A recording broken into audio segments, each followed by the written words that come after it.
அனைவருக்கும் ஜாதி மத பேதம் இல்லாமல் அனைவருக்கும் இறை வணக்கம்.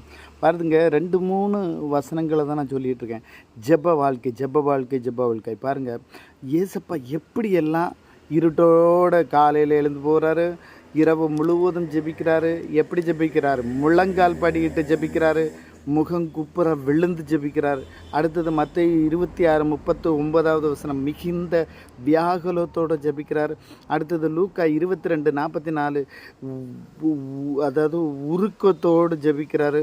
ஹல்லேலூயா, ஊக்கத்தோடு ஜெபிக்கிறாரு. லூக்கா 22:44 சத்தத்தோடு ஜெபிக்கிறாரு. அடுத்தது பார்த்திங்கன்னா எபிரேயர் 5வது அதிகாரம் 7ஆம் வசனம், கண்ணீரோடு ஜெபிக்கிறாரு.